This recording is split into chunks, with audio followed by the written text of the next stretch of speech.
¿Qué tal? ¿Cómo les va? Bien. En este video nos vamos a centrar en la unidad 3 del eje temático Introducción al estudio de la kinesiología y fisioterapia. Y en esta unidad particularmente vamos a hablar de la ciencia, de sus métodos y de las consideraciones bioéticas. Soy la profesora y licenciada Dolores Dopazo y los voy a acompañar en esta unidad 3. Bien, en este tercer video o tercera parte de la clase vamos a hablar de la aplicación del método científico y del método clínico.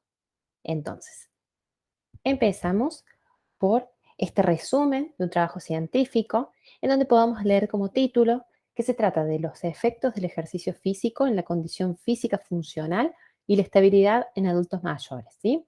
Tenemos el nombre de los autores y como resumen rápidamente dice que el envejecimiento como introducción disminuye la autonomía e independencia de los adultos mayores. El ejercicio físico contribuye al mejoramiento de la fuerza muscular, de la estabilidad y de la resistencia aeróbica de las personas mayores.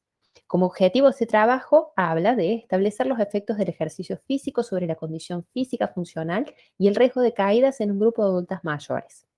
Materiales y métodos de este trabajo dice que es un estudio cuasi experimental con un grupo control y experimento en 38 adultos mayores de 60 años con un muestreo intencional, no probabilístico y aleatorio, considerando criterios de inclusión y exclusión. Bien, no vamos a ahondar demasiado en esto.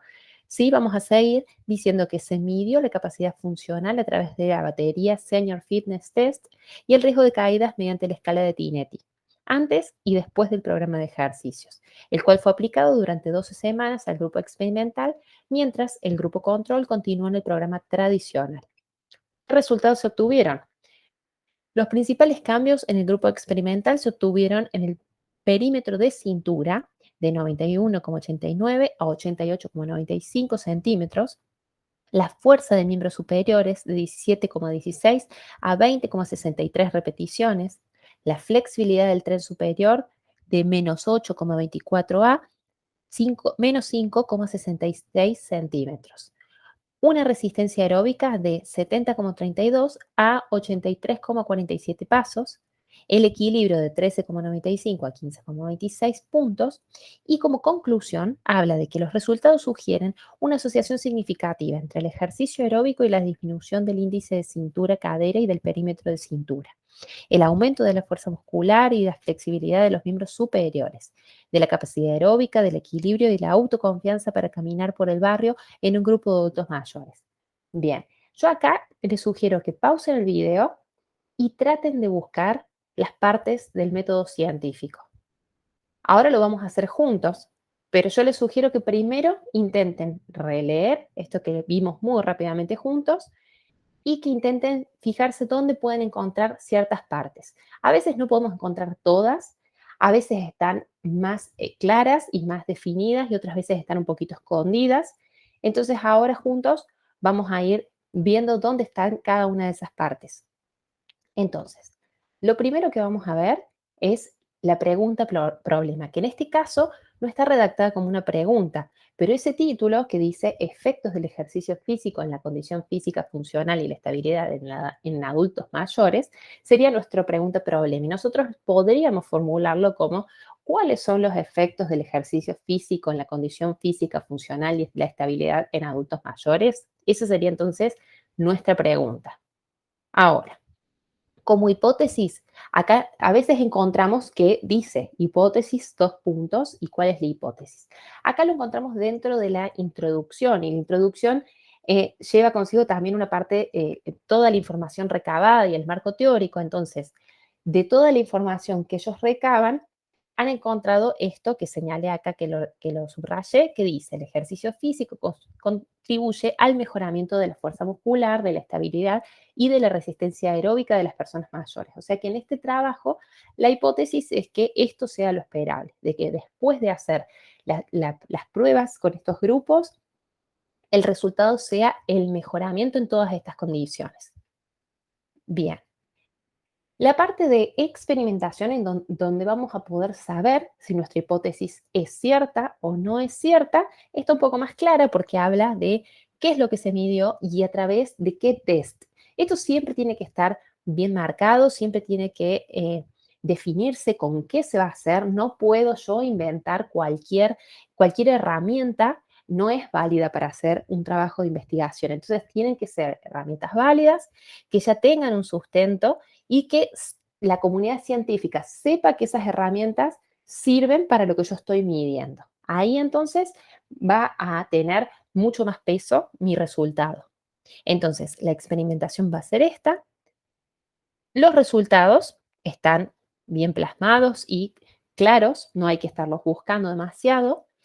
Y en conclusión, tenemos entonces el análisis de esos resultados y obviamente pudimos entonces con los resultados obtenidos, pudimos corroborar que la hipótesis de este trabajo era correcta, que en todas estas capacidades los adultos mayores habían podido mejorar. Entonces, vamos a seguir y ahora, ¿cómo podemos vincular los pasos del método científico con lo que es el método clínico, que es llevar el método científico a la práctica en ciencias de la salud y a la evaluación de un paciente? Bien, el método clínico entonces va a constar como primera parte de la observación, que dentro de esa observación vamos a tener el interrogatorio del paciente y examen físico que va a incluir la inspección, la palpación, la percusión, la auscultación, mensuración, anotando todos los datos recabados en un protocolo que se llama historia clínica. El interrogatorio también podemos hacérselo al mismo paciente o podemos tener que hacérselo a un tercero si la persona no puede, digamos, contestar nuestras preguntas de una manera fidedigna. Por ejemplo, si es un menor, si es un adulto con demencia, si es una persona que está en coma, entonces va a ser también un interrogatorio a un tercero. Esto también es válido de hacerlo. Bien, como paso 2 dentro de este método clínico, tenemos también, como en el método científico, una formulación de la hipótesis, pero en este caso, nosotros con todos los datos que recabamos vamos a obtener un diagnóstico presuntivo, o sea que nuestra hipótesis en el método clínico es tratar de pensar hacia dónde me llevan todos estos signos y síntomas y todos estos datos que obtuve del paciente, hacia qué posible diagnóstico o patología pueden estar llevándome, ¿sí? Esto no quiere decir que, digamos, no tengo que sí o sí decir que sea uno el diagnóstico, puedo estar entre dos y después hacer el diferencial entre esos dos diagnósticos, tres diagnósticos. Entonces, ¿cómo lo vamos a corroborar? Al igual que en el método científico tenemos la forma de corroborarlo y va a ser a través de la comprobación de la hipótesis que vamos a llevar a cabo entonces métodos complementarios, como ser análisis de laboratorio, estudios radiográficos, electrocardiograma, biopsias, tomografía axial computada, entre otros.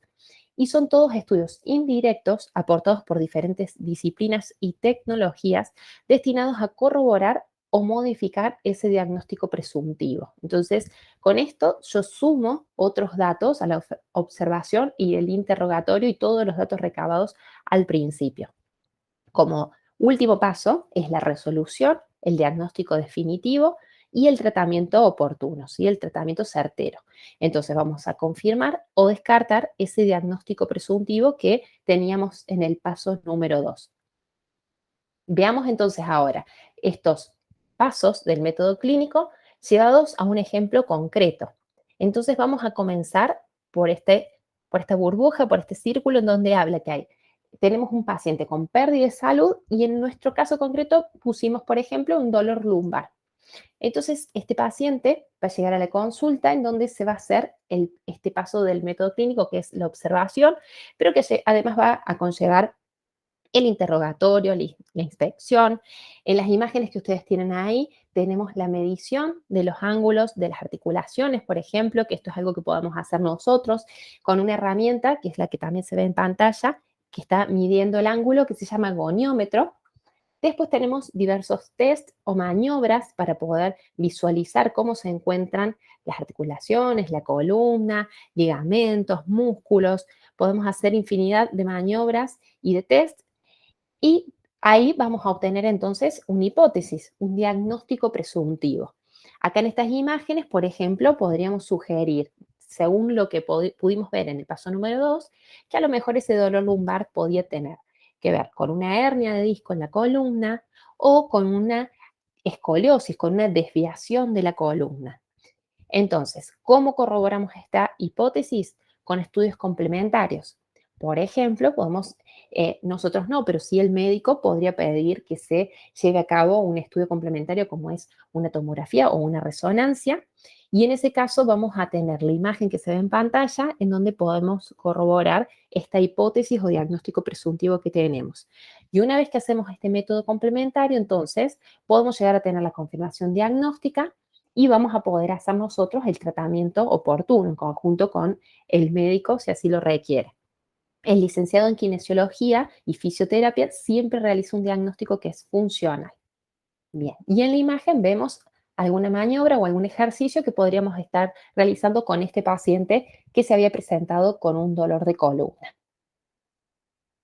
Bien, les agradezco su atención y nos vamos a estar volviendo a ver en el cuarto video. Muchas gracias.